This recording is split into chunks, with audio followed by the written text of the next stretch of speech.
Okay, everybody, let's call our meeting of COSCA board to order. And please, if we all rise, we'll salute our flag. I pledge Allegiance to the flag of the United States of America and to the republic for which it stands, one nation, under God, indivisible, with liberty and justice for all.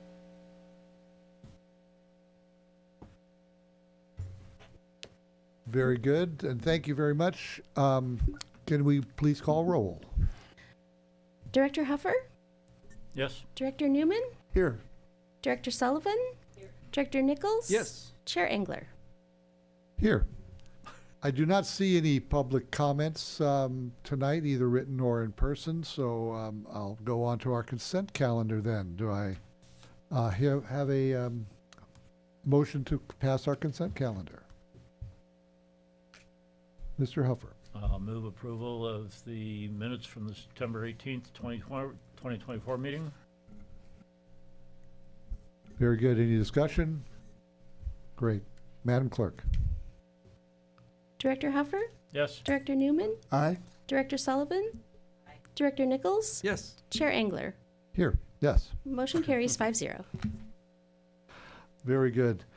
We do have an action item, and that's to discuss our scheduling of our meeting dates for 2025. I'll open it up to discussion. Third Wednesday of the month on those months or work for me. Avoids holidays. Does anybody have any known conflicts? I can read our item here if you'd like me to preface your vote. Go ahead. But that the COSCA's Joint Powers Agreement requires that the Board of Directors meet and hold at least 4 meetings during the year, and that the Board establish the days, times, and place of regular meetings by resolution. Last year, Resolution 2023-02 established the regular meetings of the COSCA Board of Directors and noted that they will be held here in this room. And according to the resolution, those dates for next year will be February 19th, May 21st, September 17th, and November 19th. So if you choose to keep the same schedule, we do not need another resolution. Very good. Thank you, Mr. Stark. Any further discussion? I'll entertain a motion then. So we need 2 actions to be taken. One is to find that the action is not a project as defined under the California Environmental Quality Act, and to establish the 2025 meeting dates. Exactly as I was going to say. Thank you. Now can I call for a motion? Mr. Newman. Thank you, Mr. Chair.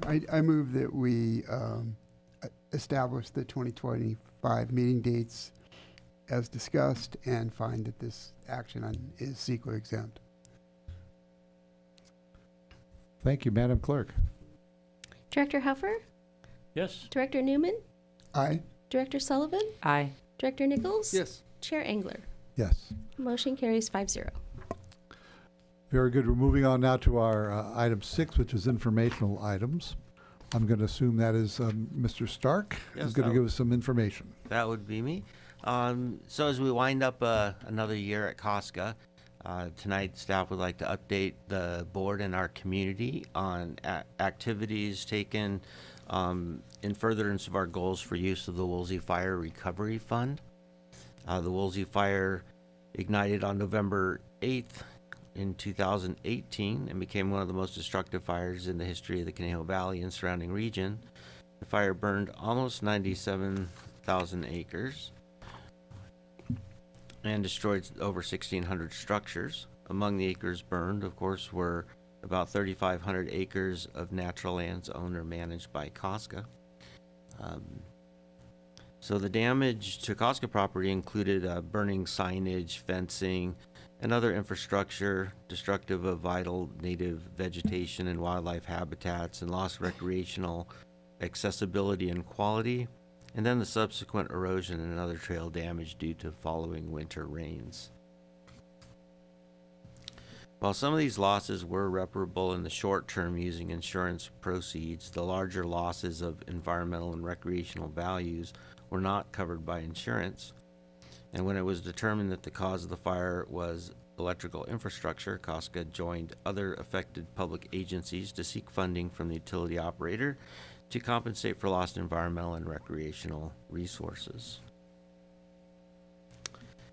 Following the process of assessing and valuing losses and fruitful negotiations, a settlement was reached to compensate COSCA for the natural resources losses, and these were the settlement value was approximately $8.46 million. So following the settlement, COSCA staff evaluated damages and developed a proposed framework for use of settlement funds to restore or replace habitat and recreational resources on COSCA properties. The framework was presented to the COSCA board, and the board finalized the preliminary allocation of funds to the recommended project areas. So the chart here shows how the overall fund was allocated out. There's still a 10% of that was not allocated, was just to keep in a reserve. But the reason for putting this together was we wanted to ensure that, this was one catastrophic event for COSCA, but we wanted to make sure that the funding that we received to compensate was actually put directly toward the type of work that would address the damages we actually occurred. So that's kind of what that's all about.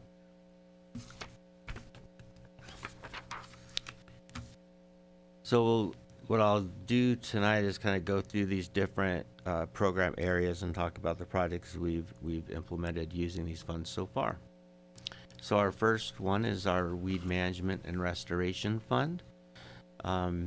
We've done 4 principal projects in this area. One was an invasive species management plan, and that was to provide guidance for long-term management actions on COSCA open space. While the plan didn't really come up to the expectations that we thought, we did get a lot of information out of it, and staff have used it to set priorities for the projects that followed. Our first big project to get started on there was the Arroyo Conejo, Arundo, and Palm Removal Project. We're 2 years into that project now, and we've also been able to secure additional funds of $200,000 to help support that project. So we've been able to match these funds appropriately. Then we have some of our annual priority invasive plant removal projects, and then a couple small erosion control projects.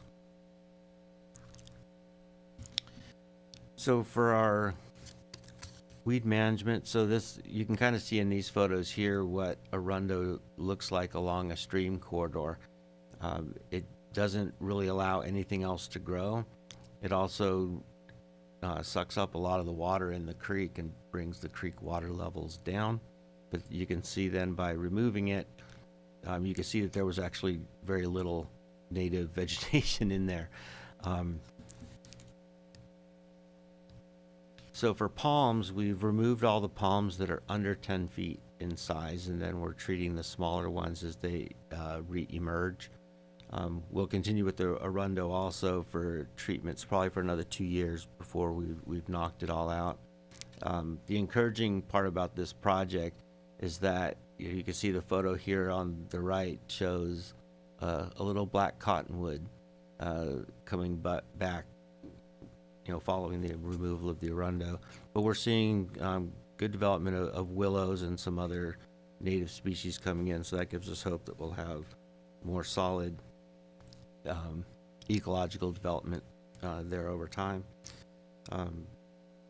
So we do anticipate that over time this will continue to be a management issue because there are, things float downstream. So we're likely to continue to get some infestations of these species. Not so much on the Arundo, there may be some, but with palms.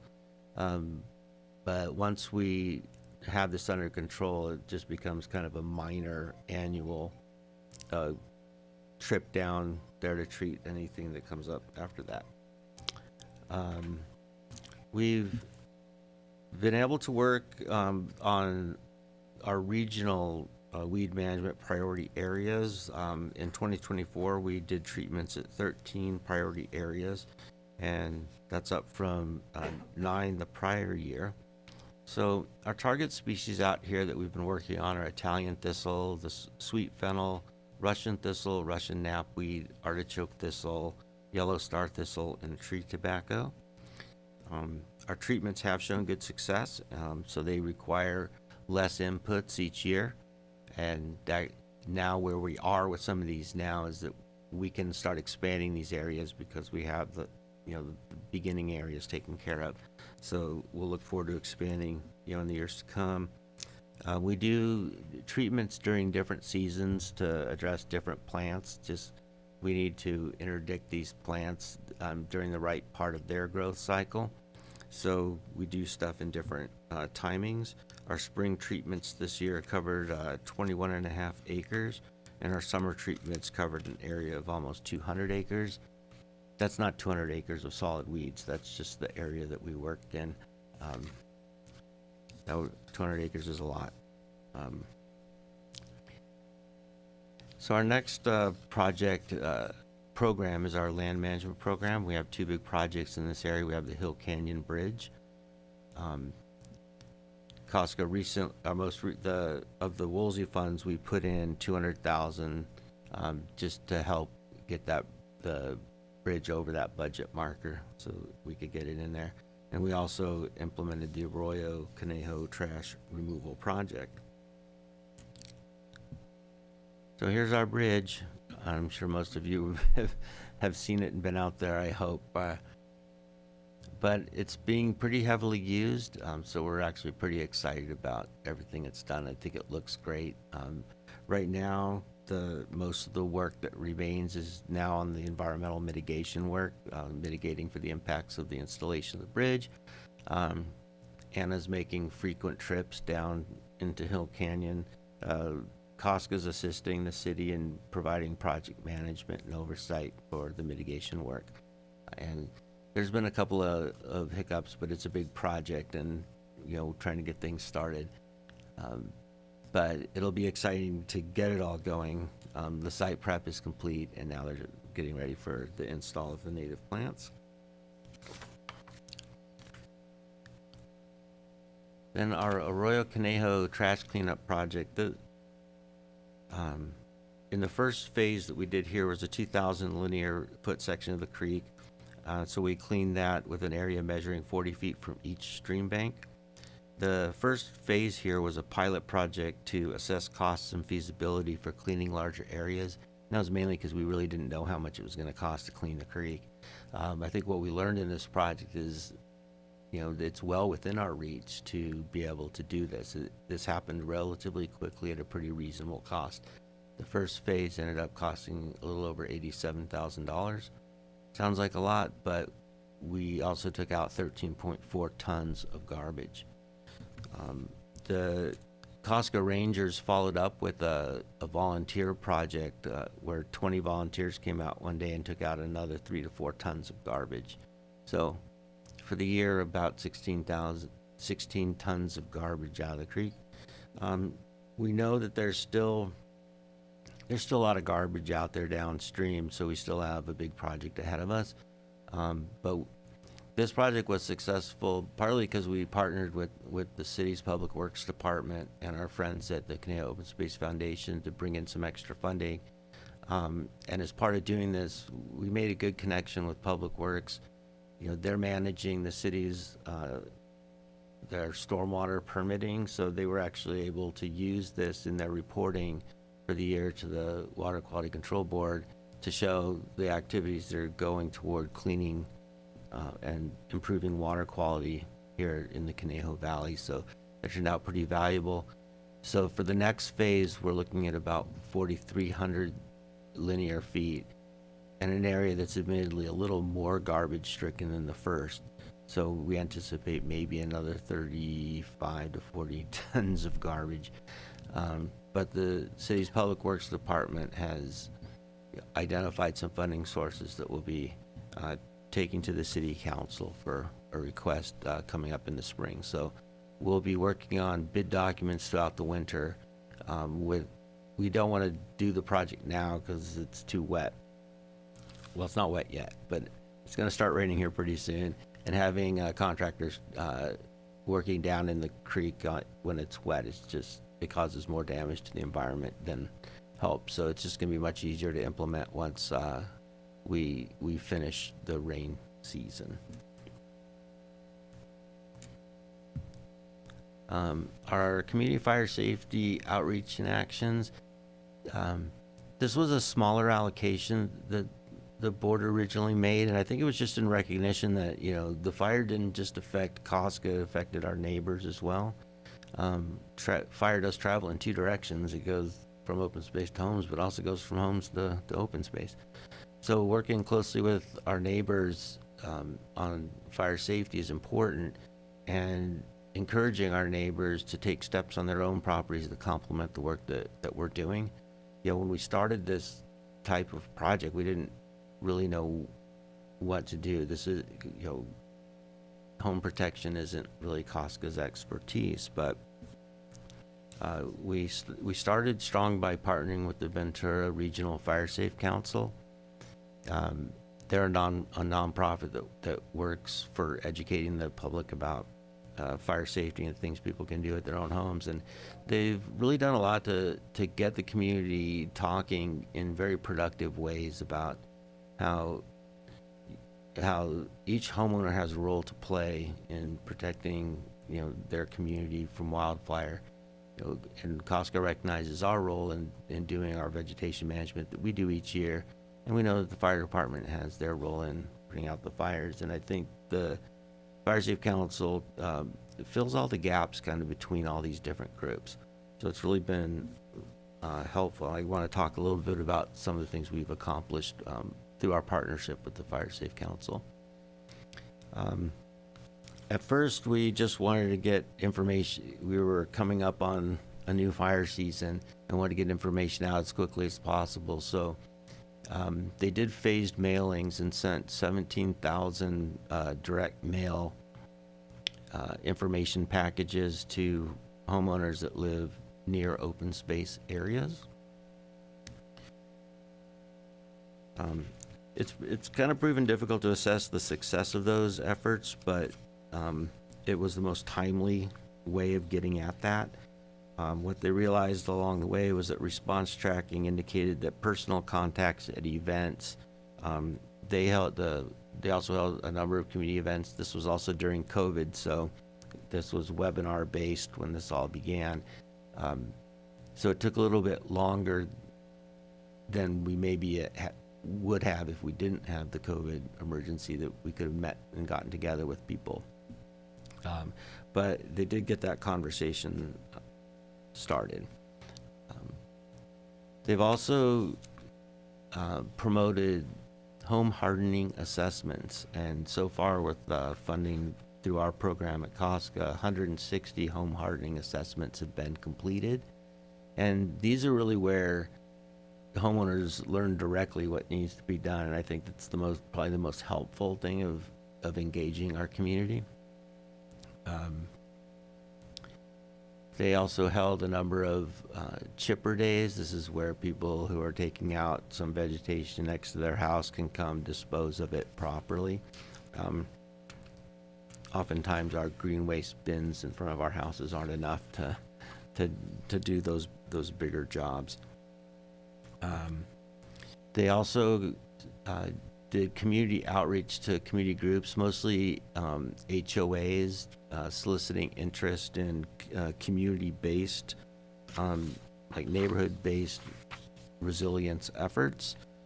The National Fire Protection Association's FireWise USA designation has really become the primary avenue for neighborhood collaboration, and that's, of course, nothing really inspired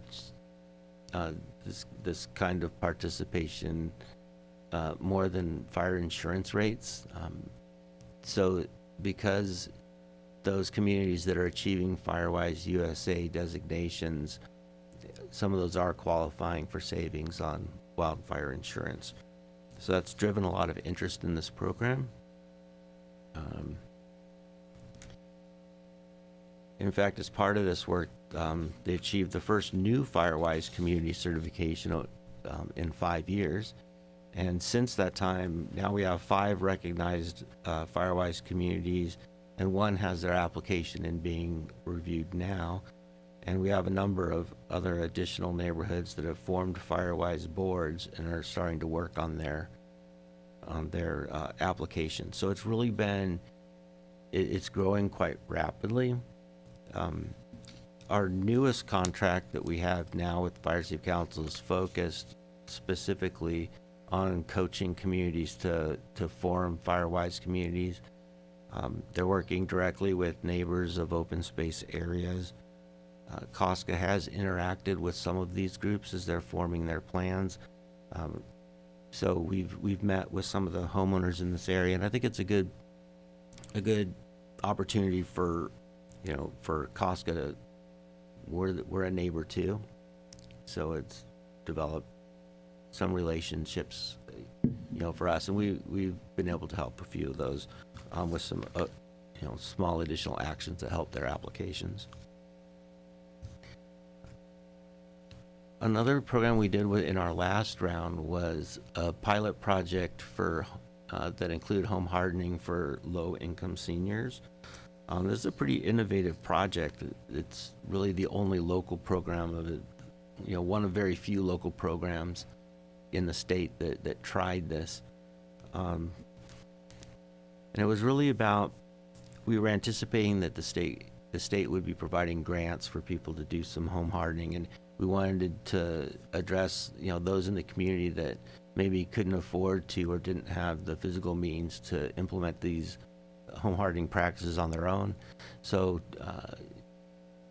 through outreach, we identified 10 homes of low-income seniors. We began by doing the home hardening inspections. They would develop, they develop a work plan, schedule the work, and install it.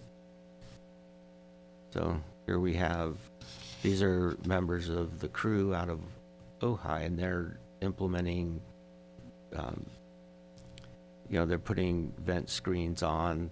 A lot of this was vegetation removal, vent screens, and, weather stripping and caulking to try and keep embers out of homes.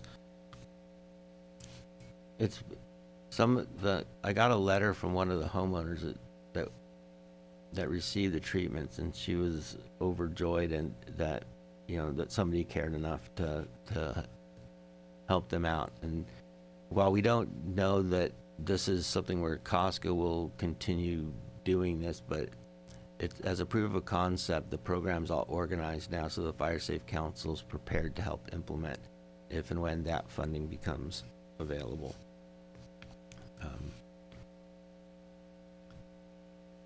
This is sort of a summary of the fund balances. We can see that some of these funds have not been accessed yet. So we have the land acquisition fund. Most of the land acquisitions we've done since establishing that fund have been rather small, so they didn't really involve the larger dollars. So we anticipate that as we are looking at a couple potential larger acquisitions, so we're sort of sitting on these funds so they're available when we get a bigger opportunity. Our enhanced vegetation management reserve was established to manage cost exceedances on our annual weed abatement program. With the last 2 years we had pretty heavy and late rainfall, so it ended up costing a lot more than we budget annually for this. However, at the same time, we had budget savings in other areas for COSCA that helped us cover those costs, so we didn't need to tap these funds. So this will be one we may want to just keep an eye on. If it turns out that it's not necessary, maybe those funds could be reallocated, but for now I think it's wise just to hold on to it. We had some expenses related to equipment services and administration, and these mainly had to do with developing our outreach capacity.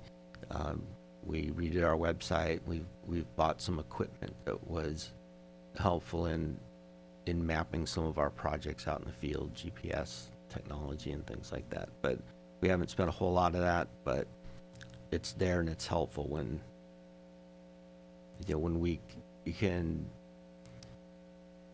purchase those things that we need to get our jobs done most efficiently. And like I said, there's still some unallocated amount in there. So in the future, the board could consider allocating that. A couple of previews of some projects we have coming up that will come back, that these will all come back to the board for appropriations at some point. This is a road washout down near Paradise Falls in Wildwood. During some of our heavy flows we had the last few years, the creek jumped its bank and it carved out this road and cut it down about 3 feet in some places. It's made it very difficult to drive.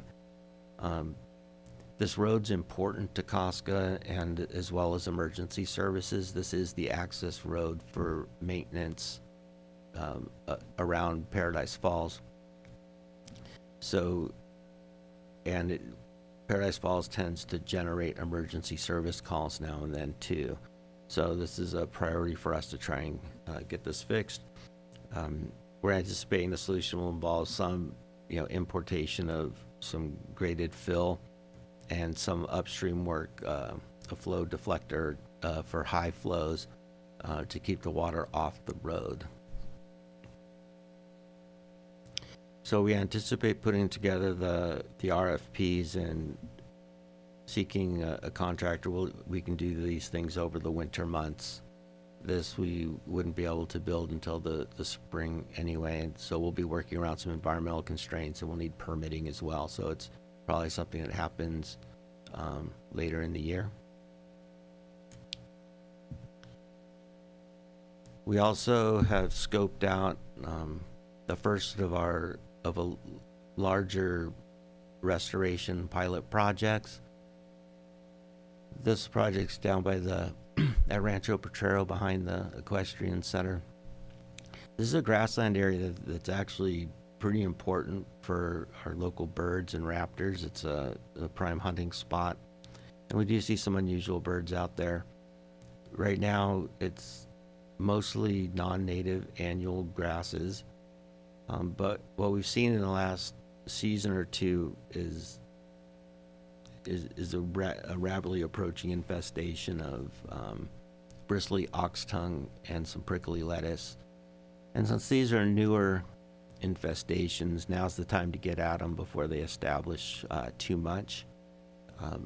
What we're planning here is to mostly targeting invasive species, and then at some point perhaps reintroducing some native grasses. There are little patches in here that have native grass, and when given the opportunity, they will spread. Right now the thatch level's really thick here. That degrades its utility to hunting birds as well as to the spread of native grasses. This is a project that we'll put this out to, here's kind of what it looks like on the ground. You can kind of see what that thatch looks like. It's sort of like really heavy mulch, so it prevents much from growing. So we'll put this out to bid for project plans, and this is basically giving professional restoration firms the opportunity to provide some recommendations on how we might address this, and what's it going to take for us to we have a performance standard. We like to reduce the percent of the weeds down to about 75%. The native bunch grasses leave bare areas next to them where rodents go. If you want the details of why birds like it better, is it's easier for them to see the rodents, and then you get more utility out of the property. I titled this one "Leaving an Open Space Near You," because this involves expanding our annual weed management projects. So we have multi-species now, and in some cases we've focused on one species at a time in certain areas. We're trying to broaden that to address multiple species in certain areas. We will be expanding the size of existing areas, but we've also identified some new areas in the Lang Ranch and Rancho Potrero and some other areas where we can do more work. We found that our management capacity for hiring contractors to go out and do this is, we do have that capacity to do bigger stuff. So we're looking at basically sizing up these efforts to hit these weeds a little harder, a little bit faster. So we'll be coming for proposals probably at our February meeting to get ahead of the weed season on these. So just to summarize things, the funds that we received after the Woolsey fire really have contributed to COSCA's transition from an acquisition agency into a land management agency, and we're starting to figure out what we can do with the resources that we have. They show a growing attention to the ecological health of our open space system and expanding our capacity, addressing pollution through trash removal, supporting our neighbors through fire safety coordination and education, and improving our open space infrastructure such as roads and trails. And along the way, we're meeting new people, neighbors, agencies, departments within the city, and I think it's strengthening the backup COSCA has and the support we're getting throughout the community to make this all happen. And with that, I'm happy to take any questions you might have. Thank you, Mr. Stark. Any questions from my colleagues? Mr. Newman. Thank you, and thank you, Mr. Stark, for your presentation. I'm very glad to see that the funds are being used in this variety of ways. On the fund balance page, I couldn't help but notice that the third largest item was in the unallocated category. And my question around that is twofold. One is if any of the coming attractions that you talked about would come out of that pool. And if not, if there are other projects you're looking at in the near to midterm where those funds might be allocated. It's likely that in the short term, the funds within the existing funds now will be sufficient to cover those expenses. I do think at some point allocating that will make sense. That's a board decision. We'll kind of approach that as we see some of these funds decreasing, and I guess maybe as our eyes get a little bit bigger about the things we might want to do, we'll likely turn to the board to request that. There may also be some balancing among the various accounts that we have too, if we find that's another strategy that could be used, just to direct the funds to where we're having the most success and making the biggest impact. Great. And I'm to be clear, I'm not necessarily advocating we spend. I think there's a lot of virtue in the saving for the proverbial rainy day. So yeah. Great. Thank you. Mr. Huffer. Yeah, Brian, I just wanted to add my thanks for the presentation. I know when you came to us, I guess it was a couple of years ago, and put together this pie chart and the numbers and everything, but to see what those pieces of the pie are actually being used for and what you've accomplished in those couple of years is very helpful. So appreciate your doing that. Just I know there are a lot of different areas that you went through, but and maybe it's because there was something in the local paper just after the mountain fire talking about home hardening and wondering, the writer was wondering how much value there really was to the home hardening, but looks like we're have a number of good projects in this area. You mentioned that we had done 160 assessments. Is part of that process following up with the homeowners to see whether they have actually done anything with the recommendations that were made? So following each of those, after I think it was 6 months or something, they do get a follow-up survey for each one of those. The Fire Safe Council's compiled statistics on the response rates and what people are doing. I don't have those statistics at hand right now. I think, they're probably off to a slower start than we would hope, but, quite a number of them have taken these steps, or described that they're planning on doing so. I think when we have a local fire emergency like we had recently, that inspires people to hopefully pull out that assessment and make it happen. I think some of the challenges people have found is that, well, if they don't have the skills to do it themselves, how do they actually get this work done? Some of the work the Fire Safe Council has put in is actually identifying some contractors and trying to, promote this as I guess a growth area for somebody who may have the skills to do that type of work, and trying to see if we can build capacity among our local contractors and handy people, to get, it's matching the capacity of our community to rally behind these landowners and get the work done. But I think in some ways, as we've gone through, trying to figure out how are we going to respond as a community to these wildfires. In some cases, we're building the plane as we're flying it, and we've tried a lot of things. And I think that's kind of exciting for us too. Is that, with our support, the Fire Safe Council's been able to try a lot of different things, and they obsessively monitor everything they do. So it is feeding back into improved efficiency with each program. So. Okay, thank you. Ms. Sullivan? Thank you, Mr. Stark.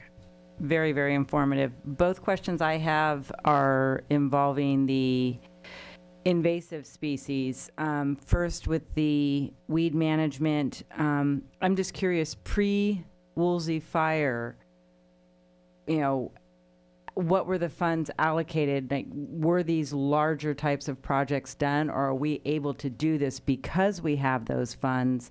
And then, I saw in 2025, hopefully we'll get to have something come in front of us to approve upcoming. But what's the long-term plan past this? Because this is obviously being effective. Do we get to continue to put that in? Will this get to a point where, it'll be a volunteer corps managing it? And then similarly, in the Rancho Potrero area, you said it's going to be a professional getting recommendations from professional firms. Who would then be doing the work? Is that going to be our COSCA staff, crew, or professionals? Or is there at some point, maybe with the replanting, that it becomes something that Tim Hagel's group with the California Youth Conservation Corps makes that one of their projects? I think you covered little parts of everything. So COSCA has been working on invasive species management for a long time, on a volunteer basis.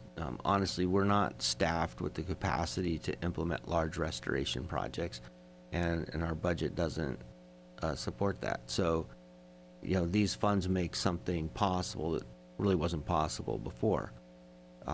Our job in trying to use these funds effectively, and like David alluded to it, is that, spending the money too fast isn't our goal, because we need to make sure that the areas that we are working, that we can defend them over the long term until such time as that they are ecologically sustainable on their own. The end goal of all these restoration projects is not to have to keep doing it. So restoration is really a balancing act, and when we can tip the balance of nature to work toward natural recovery, then that's what we consider success in the field. I think we can and will look at projects of various different sizes and take advantage of different opportunities with labor forces. We generally will be contracting this work only because we don't have enough people to do it. Groups that, like the Safe Passages group, that's a great opportunity. So they're already working on a restoration project out at the Los Robles open space, at the same time, we can't, make other groups work too thin either, right? So, everything, all of our resources have to be balanced for long-term effect.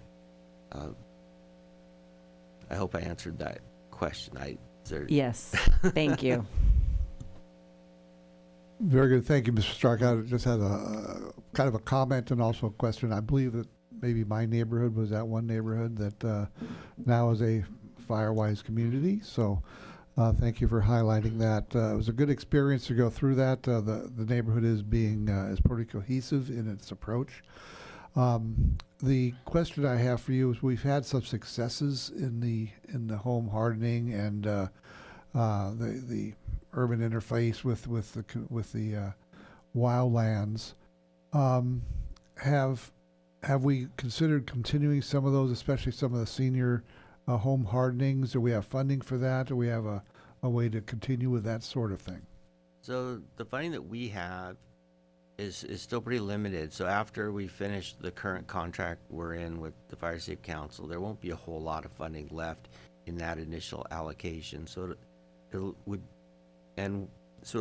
really come back to the board at that point to determine if reinvigorating that fund makes sense. With the support of COSCA, of course, the Fire Safe Council's capacity has grown significantly. But they've also received a great number of grants through the state. So they are also very, very busy. So we have not yet seen state grants to help those homeowners that need that help to get it done. But that may be a granting program that's more efficiently run by another organization. I think what we wanted to do was a proof of concept. It can be done, and we did do it. There's 3 other communities where this is happening using state grant funds. They're giving away a lot more money than we did.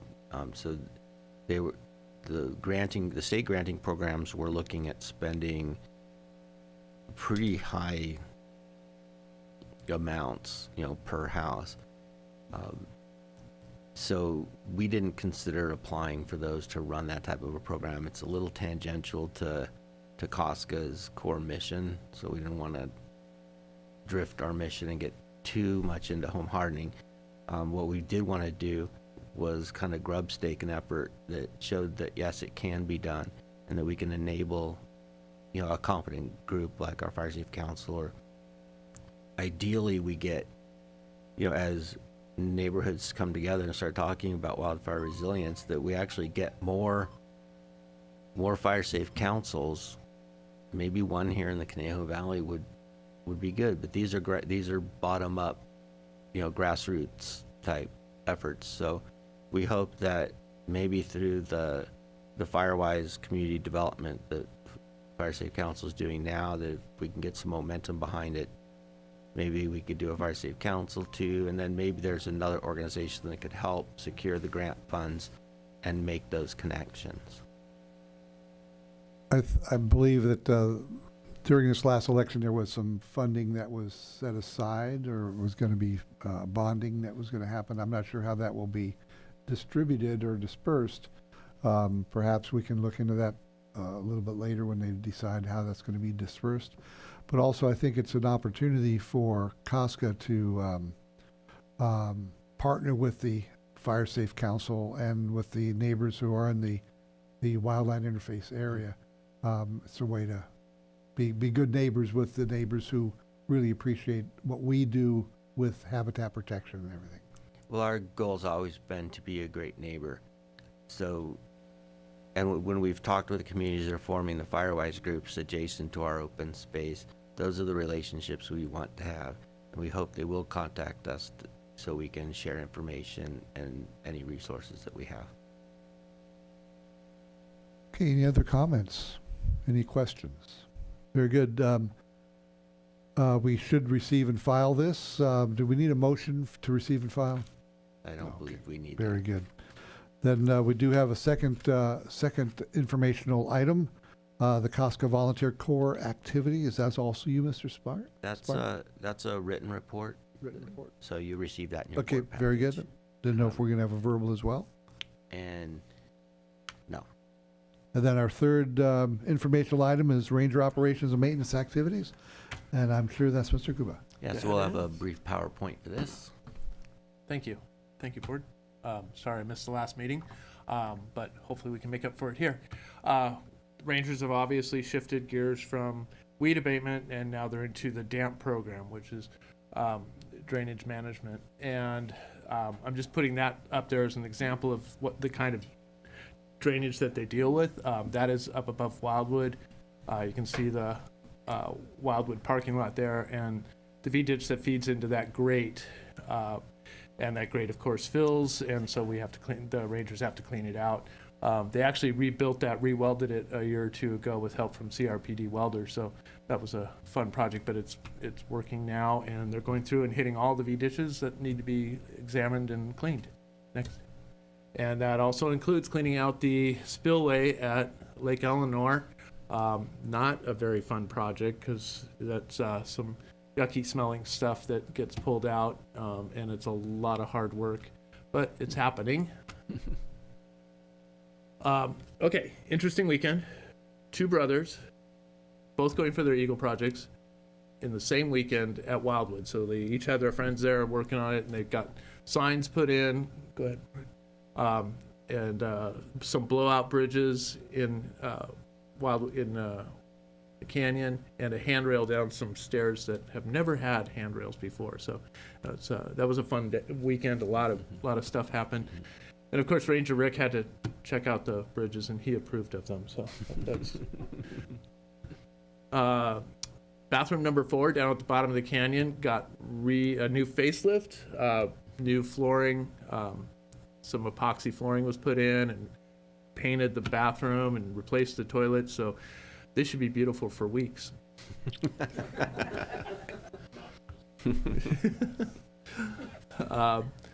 Another project has been going through and replacing a lot of the signs in Wildwood. This is one of our part-time staffers, and she got to do the painting on the signs, and they are beautiful. We did have some wind damage, and in the urban parks we had about 40 trees go down, and in open space, of course, if they fall and they're not hazardous, we just leave them because that's habitat. But in this case, it was blocking some steps. That morning of the mountain fire, at 8:30, I told the rangers we're going to be closing open space, and so they stayed up on top of the hill, stayed out of the canyon all day, and it was a little scary because there was places where things could have popped, and we were very lucky not to have anything pop. Back to damp, as we're heading into the rainy season, we had a truckload of wattles and sandbags delivered last week, so we're fully stocked, ready to go, both in open space and urban parks.